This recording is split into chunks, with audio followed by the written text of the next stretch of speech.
Hello friends, कैसे हैं आप सब लोग। आई होप आप सब लोग बहुत अच्छे होंगे और अपना ध्यान रख रहे होंगे। आज बात करेंगे मूलांक 9 की, जो कि हमारा जो सीरीज़ चल रहा था मूलांक 1 से मूलांक 9 तक डिस्कस करने का।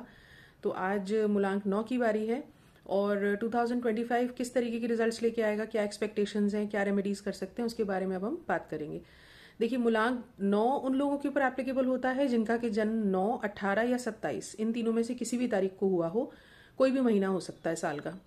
और इसके जो स्वामी हैं वो हैं, जो प्लैनेट है जो इसको रूल करता है वो है मंगल। और जो इनके स्वामी हैं, जो डीटी इनको अलॉटेड हैं, वो हैं हनुमान जी। तो जो मूलांक 9 वाले हैं उनके लिए आने वाला साल, क्योंकि जो डिजिट्स हैं वो 2+0+2+5 यानी कि 9 होते हैं, तो आपका मूलांक भी 9 है और आने वाले साल का टोटल भी 9 है। तो काफ़ी अच्छा कोऑर्डिनेशन रहेगा इस साल चीज़ों को लेकर के। लाइफ के डिफरेंट जो एस्पेक्ट्स हैं उसमें आपको काफ़ी ज़्यादा लेवरेज मिलेगी और आपको लगेगा कि जो भी काम आप अटेम्प्ट कर रहे हैं, जिसमें भी आप अपना कोशिश कर रहे हैं, एफर्ट कर रहे हैं, वो धीरे धीरे सिरे पर पहुंचेंगे, जैसे हम कहते हैं ना। यानी कि एक अच्छे मोमेंटम को पकड़ेगा आपका जो भी काम है और अच्छे एंड पे भी पहुंचेगा। जो डिजायर्ड रिजल्ट्स हैं वो आपको मिलेंगे। तो अब हम बात कर लेते हैं कि आपके जो लकी डेज हैं वो कौन से हैं। तो ऑब्वियसली क्योंकि मंगल की बात कर रहे हैं हम, मूलांक 9 की बात कर रहे हैं, तो मंगलवार आपके लिए आपका लकी डे है। और मंगलवार के दिन ही आप हनुमान जी की जो है सेवा कर सकते हैं। अपने घर के पास किसी भी मंदिर में जाकर के उनको चोला चढ़ाइए। अगर फीमेल्स हैं तो आप चोला तो नहीं चढ़ा सकते, लेकिन हाँ, आप हनुमान जी के मंदिर जा सकते हैं। और हनुमान जी को जब भी फीमेल स्पेशली जब उनको उनकी सेवा करें, सेवा इन द सेंस कि आप उनको उनके दर्शन करें, उनको भोग चढ़ाएं, तो उनको या तो अपने पिता के रूप में या फिर अपने बड़े भाई के रूप में ही आप उनको याद करें। तो हनुमान जी को क्योंकि कहते हैं, काफ़ी लोग मानते हैं कि भाई फीमेल्स उनकी पूजा कर सकती हैं या नहीं कर सकती हैं, तो ऐसा नहीं है। आप हनुमान चालीसा का पाठ कर सकते हैं। आप उनके हनुमान जो बजरंग बाण आता है उसका भी पाठ कर सकते हैं। उसकी क्या रिक्वायरमेंट्स है वो आपको एक अलग वीडियो में बताएंगे कि बजरंग बाण किस तरीके से और कब किस किस सिचुएशन में करना होता है। लेकिन ऑन अ डेली बेसिस आप हनुमान चालीसा तो डेफिनेटली कर ही सकते हैं। और हनुमान चालीसा को जो एक गुटका है छोटा सा, वो आप अपने पर्स में भी रख सकते हैं। और जेंट्स अगर रख रहे हैं तो हमने पहले भी बताया है, उसको ट्राउजर की बैक पॉकेट में ना रखें, अपने शर्ट की पॉकेट में रखें। तो ये आपको रक्षा भी आपकी करेगा और नेगेटिव एनर्जीज को रिपेल करने का भी काम करेगा। अगर हम लकी कलर की बात करें तो देखिए, क्योंकि मंगल है, मंगल जो प्लैनेट है उसका खुद का कलर ही रेड होता है, तो रेड आपका जो है एक फेवरेबल कलर रहेगा। और फायरी प्लैनेट है तो मंगल यानी कि मूलांक 9 वालों को थोड़ा सा ईगो प्रॉब्लम भी रहता है और गुस्सा भी जल्दी आता है। तो 2025 के अंदर आपके लिए एक चैलेंज है कि आपको अपने टेम्परामेंट पे थोड़ा सा इसको रेगुलेट करके चलना है। और जो अपनी गुस्से वाली एनर्जी है उसको कंस्ट्रक्टिवली या क्रिएटिवली कहाँ पे आप उसको रूट कर सकते हैं, चैनलाइज कर सकते हैं, वो आपको देखना है।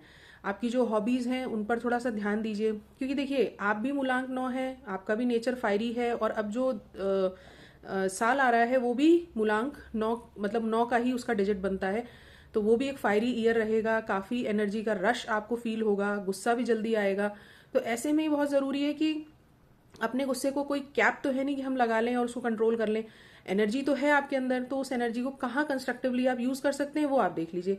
और उसका सबसे अच्छा तरीका है कि कोई ना कोई फिजिकल एक्टिविटी या फिजिकल इन्वॉल्वमेंट जिस चीज़ में हो वो आप करें, जैसे कि रनिंग है या फिर जॉगिंग है या योगा है या जिमिंग है। तो फिजिकल एक्टिविटी जितनी आप करेंगे आपकी सारी एनर्जी जो है कंस्ट्रक्टिवली लगेगी, उससे आपका जो हेल्थ है वो भी ठीक रहेगा और जो आपको गुस्से आने की प्रॉब्लम है वो भी काम डाउन आपकी होगी। मेडिटेशन भी बहुत इसके अंदर आपको हेल्प करेगा। दूसरी चीज़, अगर हम डिफरेंट एस्पेक्ट्स की बात करें कि इस साल आपके जो लाइफ के डिफरेंट डायमेंशन है उनमें इस साल कैसे रिजल्ट्स देगा, तो पहली बात कर लेते हैं हेल्थ की। हेल्थ, जैसे कि मैंने सभी मूलांक वालों को बताया है, मंगल देव थोड़ा सा हेल्थ को इम्पैक्ट करते हैं, तो सभी मूलांक वालों को हेल्थ के ऊपर ध्यान देने की इस साल ज़रूरत पड़ेगी। जितना आप फिजिकल एक्टिविटी करेंगे उतना ही आपके लिए अच्छा होगा, ठीक है। दूसरी बात कर लेते हैं रिलेशनशिप्स की। रिलेशनशिप में वही है कि देखिए, रिलेशनशिप में सबसे ज़्यादा इंपॉर्टेंट होता है अपने टेम्परामेंट को रेगुलेट करना और कम्युनिकेशन को बेटर करना। तो उसके लिए, कम्युनिकेशन के लिए हम आपको आगे रेमेडी बता देंगे। और टेम्परामेंट को कंट्रोल तो आपको करना ही पड़ेगा, क्योंकि दोनों ही नंबर 9 है, आपका भी मूलांक 9 और साल का भी जो टोटल है वो 9 आ रहा है। तो दोनों ही तरफ से आपको काफ़ी ज़्यादा अग्रेशन फील होने वाला है, उस पर आपको ध्यान देना पड़ेगा। और अगर हम इन्वेस्टमेंट्स की बात कर लें तो रियल एस्टेट पे इन्वेस्टमेंट इस टाइम काफ़ी अच्छा रहने वाला है। और मंगलवार को यदि आप थोड़ा लाल लड्डुओं का दान करें, थोड़े से लड्डू ले लें, 2 या 4, और उनको नीडी लोगों को देते रहें, तो भी आपका मंगल देव आपके जो है वो आपको सपोर्ट करते रहेंगे।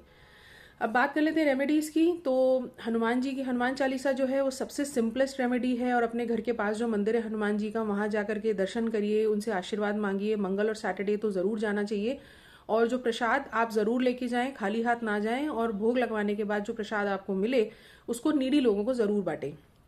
वैसे भी जो नंबर 9 है या जो मूलांक 9 है, इसको यूनिवर्सल मदर कहा जाता है। तो यूनिवर्सल मदर का मतलब ये होता है कि समाज की भलाई के लिए, या कहते हैं ना फॉर अ ग्रेटर कॉज या greater benefit of the humanity.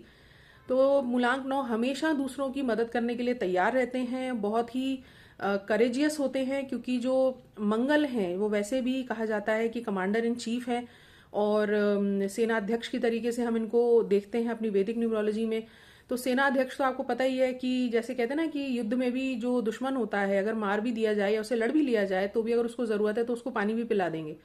तो ठीक है, फायरी होते हैं, गुस्से वाले होते हैं, लेकिन यदि इनसे कोई मदद मांगे या इनसे कोई कहे कि मुझे ज़रूरत है आपकी, मेरी हेल्प कर दीजिए, तो उसमें भी पीछे नहीं रहते।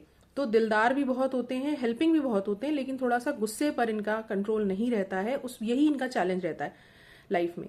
तो अपना जो मूलांक 9 वालों को मैं यही कहूंगी, जितना आप चैरिटी करेंगे, जितनी आपसे हो सके। ऐसा नहीं है कि हम ये नहीं कहते कि आप इतना ज़्यादा स्पेंड करिए लोगों के वेलफेयर में कि आप ही को प्रॉब्लम होनी शुरू हो जाए, ऐसा नहीं है। जितना आप, चाहे आप वो श्रमदान करें, चाहे आप कुछ धन का दान करें, जितनी आपकी पॉकेट अलाउ करती है, तो आप जितना वेलफेयर का काम करेंगे ना, जितना सोसाइटी के लिए करेंगे, जितना नीडी लोगों के लिए करेंगे, और विदाउट एक्सपेक्टेशन। ऐसा नहीं है कि हम किसी की हेल्प कर रहे हैं तो इससे हमें क्या रिटर्न में मिलेगा। जो व्यक्ति आपकी कोई मदद नहीं कर सकता ना, मान लीजिए सड़क पे चलता हुआ कोई बेगर ही है, कोई सिर्फ भीख मांग रहा है, अगर आप उसको भी अगर खाना खिला देंगे ना, तो वो बदले में तो आपको कुछ नहीं दे सकता। लेकिन जितना मूलांक 9 वाले चैरिटी करते हैं, उतना ही इनको मल्टीप्लाई होकर के वापस मिलता है। तो वेलफेयर करने का पहला रूल ये है कि आपको पिंच ना करे, उतना ही चैरिटी करें, ठीक है। और दूसरी चीज, जो भी आप चैरिटी करते हैं ना, चाहे वो श्रमदान ही क्यों ना हो, चाहे वो कोई वॉलंटियरिंग ही क्यों ना हो, मान लीजिए आसपास कोई ओल्ड एज होम है, वहां जाकर के भी अगर आप वीक में एक बार या महीने में एक बार सेवा कर देते हैं ना, तो वो भी आपको एक टाइम के बाद आपको मल्टीप्लाई होकर के यूनिवर्स वापस करता है। ये प्रूवन फैक्ट है मूलांक 9 के लिए। The more you give in the form of charity and welfare, तो उतना ही आपको वापस भी मिल जाता है। लेकिन हाँ, एक्सपेक्टेशन मत रखिएगा कि मुझे कुछ मिलेगा इसलिए मैं इस व्यक्ति की हेल्प करूं, वो तो फिर चैरिटी नहीं हुई, वो तो एक ट्रेड ऑफ हो गया या बार्गेन हो गया, तो वो चीज़ नहीं है। अब बात करते हैं रेमेडीज़ की। तो एक रेमेडी बहुत अच्छी है जो मैं आपको सजेस्ट करूंगी, क्रिस्टल रेमेडी, जो न्यूमरोलॉजी में सजेस्ट की जाती है मूलांक 9 वालों की, वो के लिए वो है कार्निलियन। तो आप ये देख पा रहे होंगे, ये जो रेड कलर का आप क्रिस्टल देख रहे हैं, इसको हम कहते हैं कार्निलियन। आप चाहें तो पूरे कार्निलियन यानी सिर्फ कार्निलियन का भी एक ब्रेसलेट, प्योर क्रिस्टल ब्रेसलेट बनवा के पहन सकते हैं। अदरवाइज आप इस तरीके का एक कस्टमाइज ब्रेसलेट भी हमसे बनवा सकते हैं। आप देख पा रहे होंगे कि कुछ मूलांक 9 वालों को दिक्कत होती कम्युनिकेशन की, तो हम उनके लिए ग्रीन एवेंचुरिन भी इस तरीके से प्लेस करके देते हैं कस्टमाइज ब्रेसलेट में। तो आप चाहें तो कंप्लीटली कार्निलियन का ही ब्रेसलेट पहन सकते हैं, या फिर इस तरीके से कस्टमाइज ब्रेसलेट बनवा सकते हैं हमसे, और अपने डिफरेंट जो भी आपके कंसर्न्स हैं, चाहे वो कम्युनिकेशन से रिलेटेड हो, चाहे वो मनी इश्यूज हो। अगर मनी इश्यूज हैं तो इसके अंदर आप पायराइट भी डलवा सकते हैं, जो कि मनी अट्रैक्शन का काम करेगा। तो इस तरीके से आप इस ब्रेसलेट को पहन सकते हैं। मंगलवार को भी पहन सकते हैं, या अगर नहीं पहन पा रहे तो आप बुधवार को भी धारण कर सकते हैं। इसके अलावा एक प्योर कोरल यानी कि जो मूंगा है, जो कि एस्ट्रोलॉजी में भी मूंगा बताया जाता है मंगल वालों के लिए, तो प्योर कोरल का भी आप ब्रेसलेट इस तरीके से पहन सकते हैं। ये नेचुरल स्टोन होना चाहिए, आर्टिफिशियल नहीं होना चाहिए, डुप्लीकेट नहीं होना चाहिए, इस चीज़ का ध्यान रखें। तो जहां से भी लें वो ऑथेंटिक सोर्स होना चाहिए। तो अगर आप अपनी कोई पर्सनल न्यूमरोलॉजी रीडिंग करवाना चाहते हैं, या ये AAA+ क्वालिटी के जो हम प्योर क्रिस्टल्स प्रोवाइड कराते हैं, इनको लेना चाहते हैं, तो आप मुझे कांटेक्ट कर सकते हैं। मेरे कांटेक्ट डिटेल्स डिस्क्रिप्शन बॉक्स में मिल जाएंगे। तो मूलांक 9, आई होप आपको जानकारी मिली होगी 2025 के लिए क्या क्या रिजल्ट्स एक्सपेक्ट किए जा सकते हैं नए साल में आपके लिए। तो मेरे इस वीडियो को लाइक कीजिए और सब्सक्राइब कीजिए मेरा चैनल, और शेयर करिए अपने फ्रेंड्स के साथ जिनका कि मूलांक 9 है। Thank you so much and God bless you.